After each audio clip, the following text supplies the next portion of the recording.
Chapter 6. Glenn Marker's Confession, Tape. I turned my road-stained convertible onto the Hollywood freeway as I crisscrossed off the San Bernardino freeway. A long time before, early that morning just outside of Las Vegas, Nevada, Glenda had shed her white Angora sweater and blue velvet skirt for my brown suit, white shirt, and brown tie. The Los Angeles green-gray smog, with its light rotten egg smell, greeted my sense of smell just after I had left San Bernardino, and by the time I reached Pomona, it had further become an eye-stinging mess. A sudden spring heat wave, mixed with the fact of practically no rain and not the slightest breeze, kept the lung-choking smoke in thick clouds. It was as I took a handkerchief from my pocket to wipe the stinging tears from my eyes, the slight accident occurred. 2 cars ahead, someone had, for one reason or another, jammed on their brakes. Each, in turn, behind the offending cars, tore up the rear of the other, suffering front grillwork damage themselves. I, still with handkerchief in hand, but with the training of immediate decisions, flipped my steering wheel to the right, at the same time jamming on my own brakes. With screeching, smoking tires, my car finally came to a jarring halt. I had saved my front end, but at the expense of my own rear. Not much damage, but damage all the same. Almost at the instant of collision, 4 Los Angeles motorcycle policemen raced into the scene. Immediately, they set up road flares. I started to get out of the injured convertible, but a nearby guarding policeman angrily snapped a straight arm to me, and just as angrily snapped his words, "Keep in your car!" I was in strange territory. I was not about to argue the situation. I got back in my car and closed the door, then waited. I couldn't help but marvel at the efficiency of the Los Angeles Police Department in their appointed duties. Within minutes, the cars were moved off to the shoulder of the freeway, where a sign boldly proclaimed, "Emergency parking only." None of the cars in the accident were so damaged as to hinder their motors from turning over, and at least getting them off to the side of the freeway, where on seeing the others getting out of their cars, I followed suit. The girl came out of the car behind, also a convertible, but a late-model Cadillac, white, with all the extras. I noticed immediately, and approved of, the things she wore. Pink capris, pink high-heeled slippers, and a long-sleeve black nylon blouse. Her solid blue-black hair seemed almost lost at the silky ends as it drifted over the black blouse at her shoulders. She moved slowly toward me as I, in turn, moved back toward her. "Sorry I got in your way," I grinned.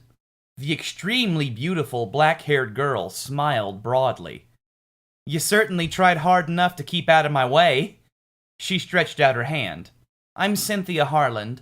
I figured the way she said it, her name was supposed to mean something, but I just smiled pleasantly and took her hand lightly in my own.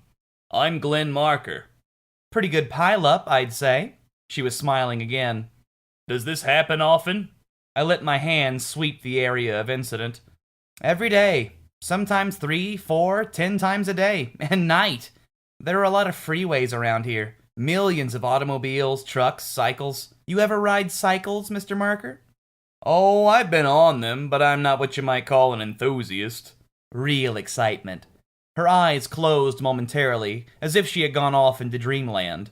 Then, when she opened them again, her words were ones of information. "A lot of actors and actresses around Hollywood ride them these days, except when they're on a picture. Most of the producers have clauses in their contracts forbidding it during the shooting schedule." "I can well understand why," I replied, then added, "Are you an actress?" I work at it." "Your license plate," she laughed while pointing to the damaged identification tag, "what's left of it, that is, tells me you're from Colorado. Did you come to be in the movies?" "I hadn't thought of it one way or the other." "You're handsome enough for the movies." For the first time in a great many years, I nearly blushed. "Thank you," I stammered. "I didn't mean that as a passing compliment. It's a simple fact." "I've always heard it takes a lot more than looks to be an actor, good, bad, or indifferent." I tried to match her growing grin. The motorcycle policeman who'd ordered me back into my car earlier came up to us. "Now," he started, then recognized my face. "You were the character trying to play footsies on the freeway out there." "The accident, I was..." The officer cut me off abruptly. He pointed that same straight arm back to the freeway where cars of every size, make, description, and length traveled at tremendous speeds. You see that out there? It was not a question. Hundreds of those vehicles cross that same spot every few seconds, day and night. Sorry, officer, I said simply. Sorry? You should be. You should be thoughtful and damned thankful you're still alive. Get out your car out there, and Las Vegas wouldn't give odds. I should give you a citation, but since you're from Colorado, you don't know the law here. When you're in a collision on any freeway, you stay in your vehicle until help arrives and tells you to get out. And that won't ever be in the middle of the freeway. An ambulance arriving for an injured party in the front car caused a momentary interruption in the motorcycle officer's tirade. He stepped out from behind the cars to look ahead to the action. The black-haired girl took me lightly by the arm. Don't make him angry, she whispered close to my ear. I'm not trying to. They're nice guys, most of these cops around here, unless you give them some lip. I've noticed their size. I'm not interested in problems. The policeman came back to face us, and this time he had his pad open. May I see both of your driver's licenses? The girl and I produced our driver's licenses, and the officer took down the girl's information first, then handed her license back to her. Finally, he turned to me. He took up the license and wrote down that information also. It seemed like an eternity to me as the pencil scratched on the pad. Then he looked up from the license, then to the car, and back to my eyes. Your driver's license reads New York issuance, and your car reads Colorado. I started to reach swiftly toward my left hip pocket, but froze as the cop reached for and had his pistol drawn in an instant. The black-haired girl stepped quickly between us. Now, boys, she said, it's only a traffic situation. I was only going for my wallet again. You better not have a gun, Buster. He kept his pistol on me as he moved forward. Why in the hell should I need a gun? The cop stopped within a few feet of me. What's in the wallet? My bill of sale for the car, the pink slip, and my registration is on the steering wheel. Let's see the wallet. Make it a slow move. A second officer stepped in curiously as the first spoke. I was slow in my move. I took the wallet from my pocket and extracted the bill of sale and the pink slip. The officer looked at it, made a note, then returned them both to me. You better learn not to make sudden moves when an officer is questioning you. After that, he turned and left us to go on about further business at the other end. The black-haired beauty moved in close to me again. I'm Cynthia Harland. I was putting the wallet back into my pocket as she had spoken. You told me that before, I said. She was silent for another long moment. The cops, they're just doing a job. The job they're paid for. Somewhere I've heard that before. My voice wasn't so condescending. Cynthia led me to a rise on the side of the freeway where new grass and plants were abundant. We sank, at her light direction, to a reclining position.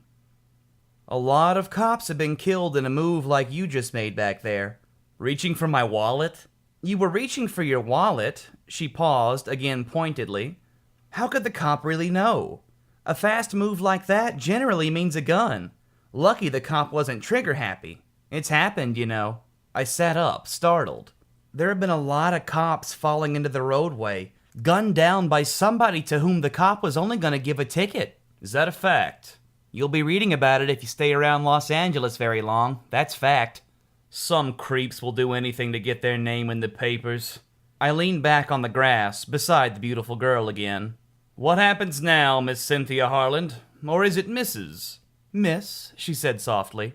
They'll finish up pretty quick, then we'll be on our way. First, the cops will determine who is at fault. Well, find out what insurance company will pay off. Then we can take to the road again and see if we can find another accident on the way to happen. Can I see you again? I had looked at her a long time before voicing my desires. The beautiful black-haired girl laughed lightly, knowingly.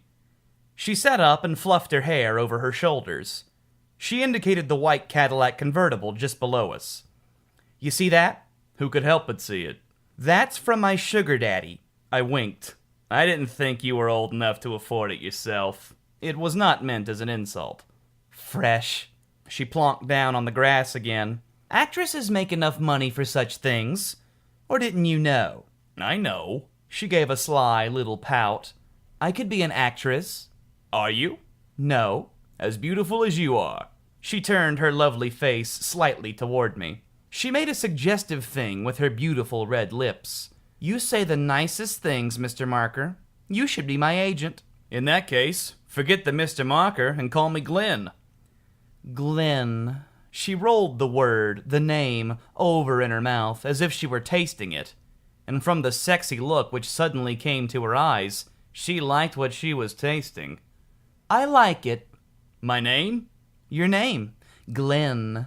She closed her eyes and pressed her lips as if in a kiss. I like it. I don't suppose you live with your sugar daddy? He sees me twice a week. That still leaves 5 days. I never know what days he'll be in town. Haven't you got a back door? 2 of them. We both laughed. When? I asked, pushing my advantage. I didn't say you could. At least your phone number. I never give it out. She looked off to the police officers who were writing down requested information. Except, she continued, if the police ask me for it, and my address, I couldn't help it if someone were to overhear, now could I? I was not surprised. Chapter 7. L.A. Police Report number 9113, Fred Hint, Bellboy. The killer, dressed in gray trousers and a Hawaiian-type sports shirt on his first day in Hollywood, did much as any tourist might. He went sightseeing, but he didn't join any guided tours. He wanted to know Hollywood Boulevard and the area of Sunset Boulevard known as the Sunset Strip. It was in those 2 well-advertised sections Glenn would be found, if he was to be found at all. He knew Glenn liked the bright lights where the action was. He also knew Glenn would be searching out the gay bars where his own kind frequented. It would be pleasant work all the way for the killer, because he also appreciated the gay life just as much as Glenn ever could. But above all, he liked to kill. The syndicate couldn't have picked a better assassin in that respect, because the killer did his job with the coolness and with the calculation of a striking cobra, and he was just as deadly. Warden's note: gathering information on Paul Hefner's youth came more easily than I had anticipated.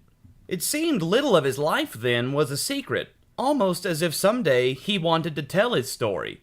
He kept a diary right up until the time he had left New York for Los Angeles, and the diary was discovered in a locked compartment of his liquor cabinet in his apartment. New York Police File number 398, Pauline Hefner, condensed diary. There had to be something in life he could do well. Ever since he was a small child, he'd been the ugly duckling who did everything wrong, was laughed at by the girls, even as far back as kindergarten. Of course, little did he know it at the time, but a pattern of deep-seated hatred was forming rapidly in his character, which would last throughout his life. In his very early teens, he had raped and killed 3 high school girls, classmates of his, and he had never been caught. He found then how much he enjoyed killing anyone or anything. And it was in those 3 rape murders that another pattern took shape in his mind. Unique, he thought. With the first, he simply cut her dress and undies from her body and raped the girl, both of them naked. When he was finished, the girl passed out and he thought she was dead, but he put his knife 4 times into her heart, then she was dead for sure. The second one he caught in a schoolyard beyond the baseball field. He had watched her and a boy he knew from the basketball team. They had petted and tongued and felt each other until the killer thought he'd go mad in anticipation. But that was as far as the boy and the girl went. Finally, the basketball player went off his way, and the girl started off in her direction. The killer held her mouth and nose until she passed out. Then he tore off her panties and raped her while she was fully dressed, but he was stark naked. The chill of the late summer air had meant nothing to him as he waited and watched. The heat of his pent-up emotions permitted no chill to pierce his body. However, as he raped this unconscious girl, something did pierce his skin. It was a feeling, a strange sensation which he paused in his action to analyze. Then he knew what it was. The girl wore a fuzzy, brushed wool sweater, which was buttoned up to the front. It seemed to move against his skin with a sexual stimulation he had never experienced before.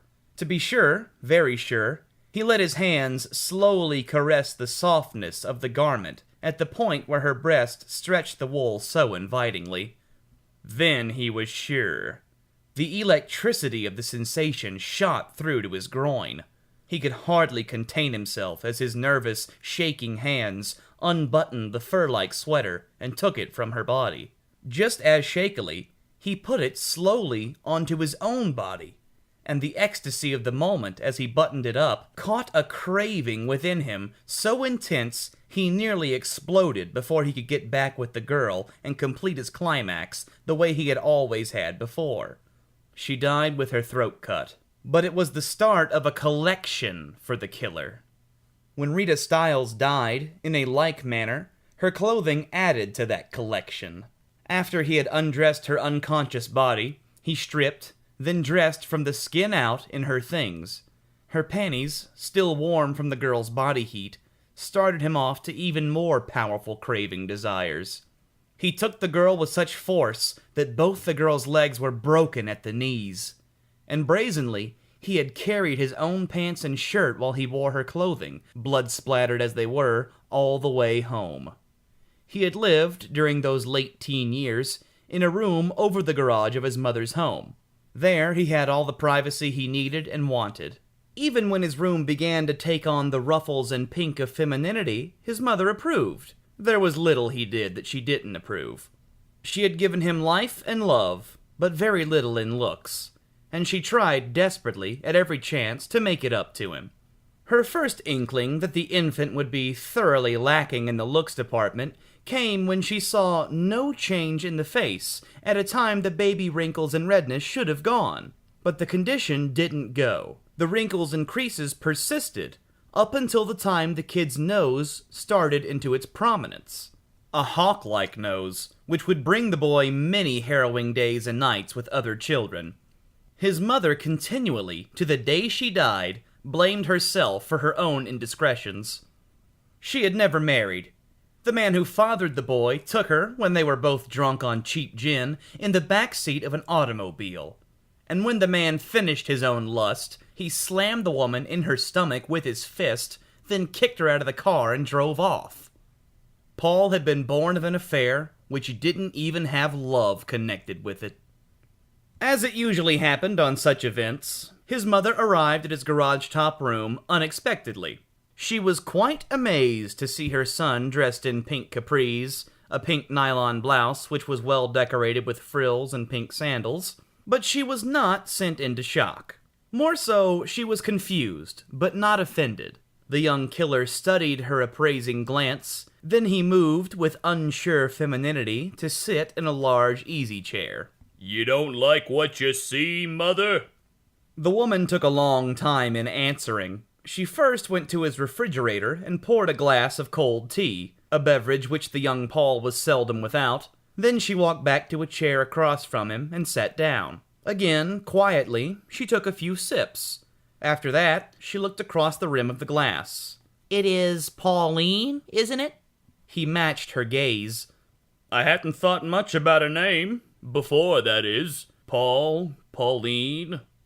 He let his eyes rest on a pack of cigarettes and a silver lighter. "I think I'll give up smoking." But he took a cigarette from the pack and lit it, and then let the gray smoke drift up around his head. "My hair will have to be longer. I'd rather it be that way than attempt a wig." "You've made up your mind?"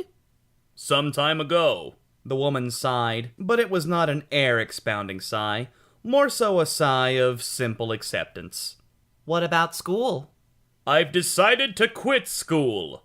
"Then what?"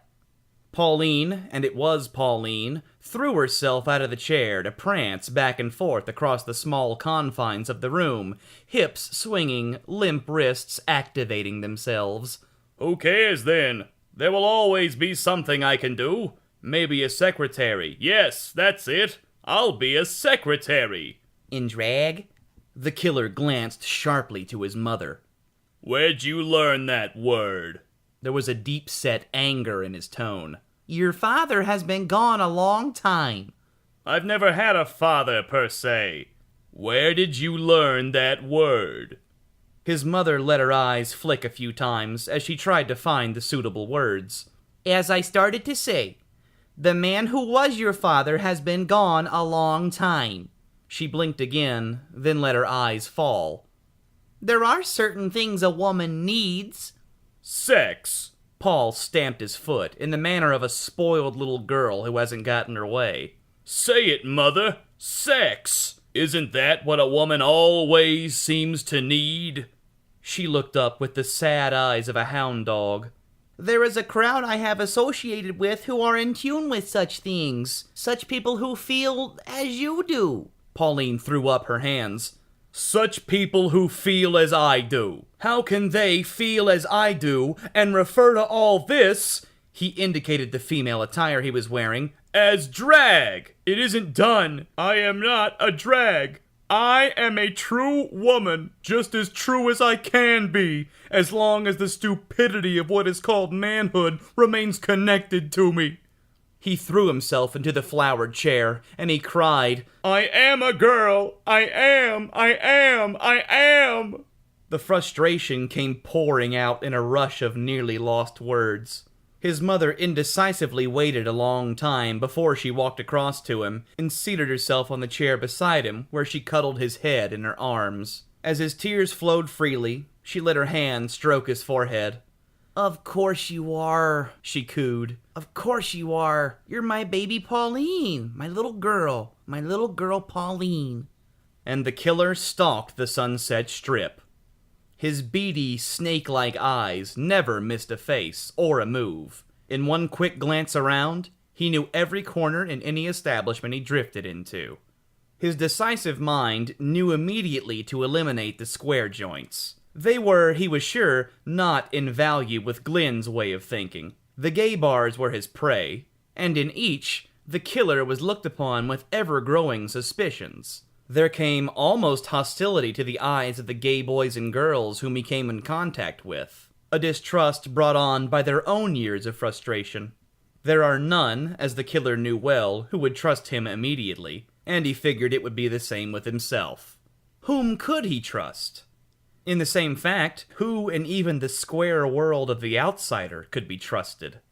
The killer had to smile in his own knowledge, and his eyes watched the ones who were dressed like girls but he knew to be boys, and the butch bulldykes in their old work trousers and gray work shirts. And those others, who would like to be dressed as one or the other, but lack the guts to make the attempt, except in the confines of their own rooms, where they could dress up, admire themselves in a full-length mirror, and do what they had to for their own self-gratification.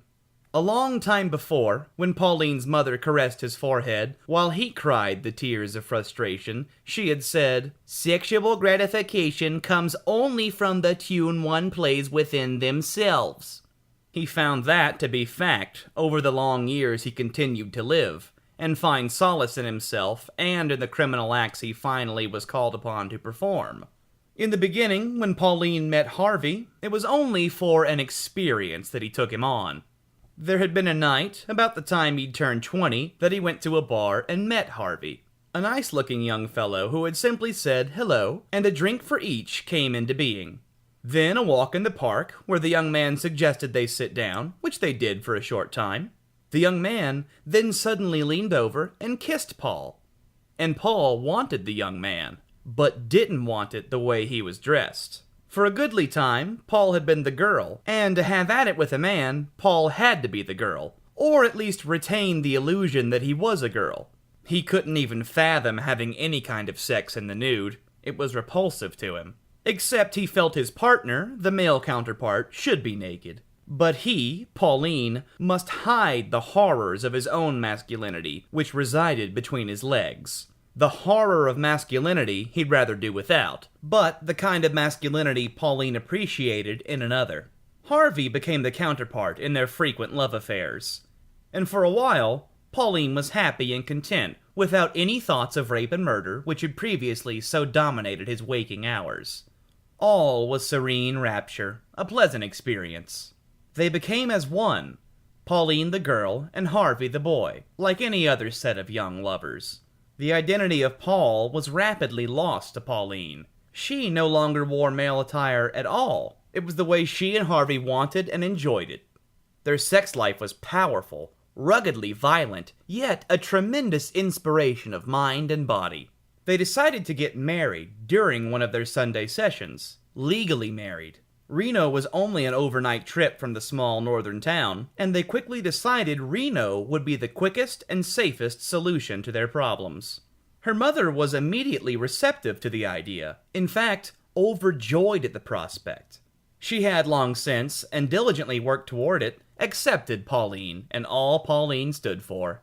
"We'd like you to go with us, Mother," stated Pauline as she slipped into her long white wedding dress and adjusted the veil and train of lace back over her long hair. She then let her hands slip lazily along the slinky lines of the satin gown. "Do you like it, Mother?" "It's beautiful, darling." "Do you think Harvey will like it?" "Harvey will like anything you wear." "Dear Harvey, will you, Mother, come with us?" The woman let her eyes rove over the dress. She took up a thin seam just over the hip line. Measuringly, she said, "I can take a slight tuck in there. It will give your hip line a bit more roundness." She stood back in deep thought. "Yes, I think that will do it rather nicely." Then the tears of resignation welled in her eyes. "Do you and Harvey really want me with you?" Pauline swished the skirts of her white satin wedding dress around her legs as she looked deep, seriously, into her mother's eyes. Any girl wants her mother at hand when she gets married.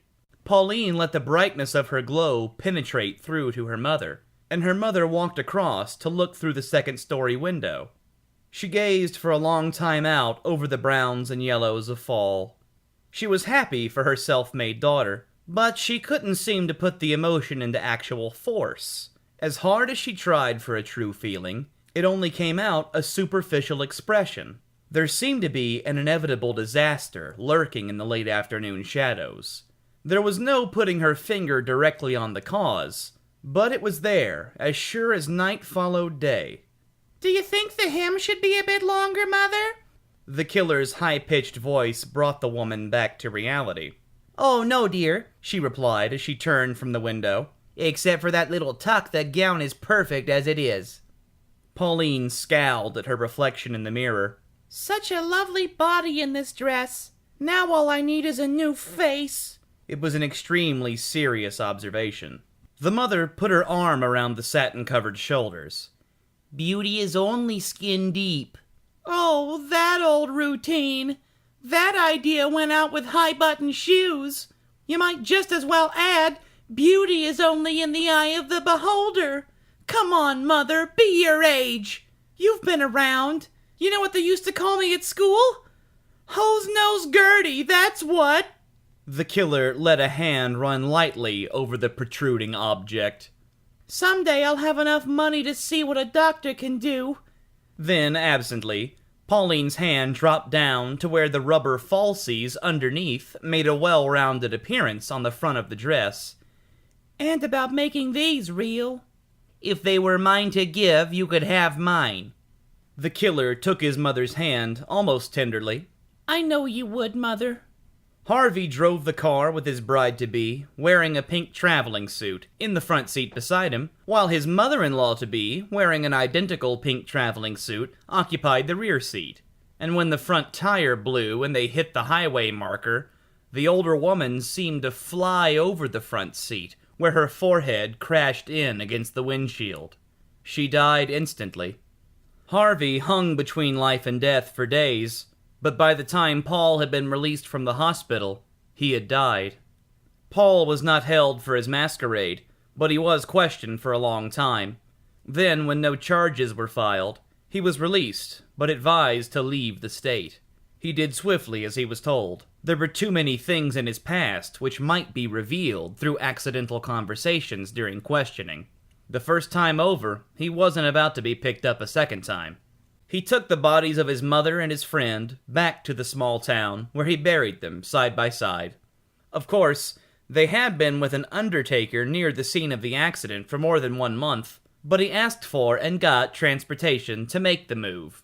Whereby, thereafter, the killer's old haunts steadily took over his mind again. But he killed only once more for his own pleasures. A hapless girl he had seen in the park, who happened to be wearing an exceptionally beautiful, frilly, white blouse, which excited him to occult proportions. The girl died soundlessly, but Pauline gained a new article for his collection. After that, he turned his full talents to murder for pay. It had not been difficult for him to make a connection. A trip to New York City, a few purchases of narcotics on Harlem backstreets, a few feigned non-payments of narcotic purchases, and he was connected. The rest was easy. But even as he gained confidence in the syndicate, there was always Glenn Marker. The never-ending stories of the fabulous Glenda, the talented Glenda, the deadly Glenda. Until Glenda fell out of grace with the syndicate, and Glenda was marked for immediate assassination, a job which fell to Pauline. It was to be an execution which would make Pauline the leader in the field of execution, and his eyes fought the coming darkness of the Sunset Strip and the sudden dazzling lights. But he would continue, and he would learn as he moved. He would know the establishments, and sooner or later, he would find his score. Chapter 8. Glenn Marker's Confession, Tape. I elected to remain in my hotel room for the first couple of days. Not a very interesting room in a sleazy hotel on Hollywood Boulevard near Vermont Avenue, but a room all the same. There had been many times during those long hours I couldn't help but feel the syndicate was breathing down my back. The syndicate I had served so faithfully in the past. However, that's all it was. A feeling, not a fact I could be sure of. I knew I'd have to classify myself as some kind of an idiot if I at least didn't give the thoughts the possibility of reality. I was not one to overlook any possibility which had only presented itself to the light of day, but also to those which tried to remain in the recesses of my mind. The hours in my hotel room became heavy on my hands. I began to pace the floor, something I'd never done before in my life. For the first few days, I had watched a cheap 12-inch television set provided by the owners, and the shows, the variety of shows, nothing. I wish they would show an old Buck Jones or Jack Hoxsey movie, which I'd seen so many of during my youth at the Saturday matinees. There was action as action should be played, full and round. I waited until a bellboy delivered the sandwiches I ordered, then slipped into a blue nylon nightgown and stretched out on the bed again. But sleep wouldn't come, and I lay gazing at the gray ceiling. I knew it was simple boredom which kept my normal faculties from working, and the only cure for that was to get out of the room and do something. A change of pace and scenery. Of course, I realized enough to know I shouldn't attack the streets in female attire until I found the lay of the land. Not that I should be frightened of such an adventure. After all, I had lived as a girl too long and in too many places to let something like that bother me. But for the time being, I would progress slowly. Then I got up and reluctantly removed the nightgown, slipped into a clean set of pink panties, dressed in my deep brown suit, and went out onto Hollywood Boulevard, where I hailed a taxi, which took me to Upper Hollywood Boulevard. Since I had never seen the street before, I felt much like any other rubbernecking tourist. But the longer I walked, the more I realized there was little to really see on the famous boulevard. A few brightly lighted stores, a few cocktail bars, and the names of movie personalities embedded in bronze stars in the sidewalk. What the hell, I mused, then turned my way along Vine Street until I found the Brown Derby, where I entered into the cocktail lounge section. Cynthia Harland was there, sitting in a rear booth with a well-dressed, gray-haired man. A man not at all bad-looking, but he was at least some 30-odd years her senior. My first reaction was to reactivate our recent friendship. I started immediately across toward the couple. But as my approach took me to almost greeting distance, she caught my eye, and I realized her hidden panic, then a slight movement to wave me off. I continued on to the men's room, with the recognition incomplete, where I stayed a prescribed amount of time, Then I returned to the bar where I ordered a double martini. Whiskey was my favorite drink, but in such a place as the Brown Derby, the inhabitants ran more toward the cocktail crowd. I would travel with the flock. Cynthia caught my eye several times via the back bar mirror, and the glance was one of apology. I, of course, understood her position, and when it was safe, I grinned my message across to her, and she knew I understood. But there was a burning deep inside of me, which took me several moments to fully understand. Naturally, I'd had most of the sensations any man found for any girl he'd like to make. However, this was deeper. It not only stirred my leg muscles, but added a twinge around my heart muscles, and a fiery sensation in my face. I looked up to my image in the mirror, and saw the anger I could read there. I was actually angry. But was it anger? Then I knew the feeling of jealousy, an emotion I had never experienced in my entire life. Jealousy in any form of anything wasn't part of my makeup.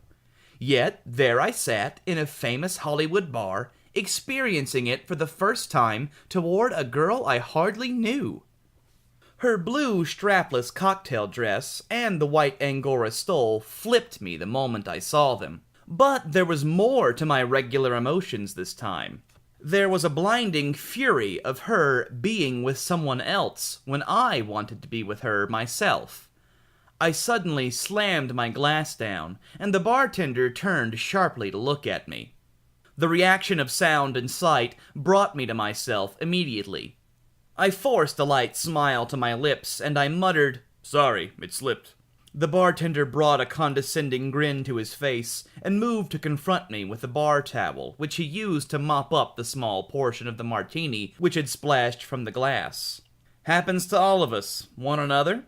"Sure," I said, as I reached in my pocket for some cash, which the bartender waved off.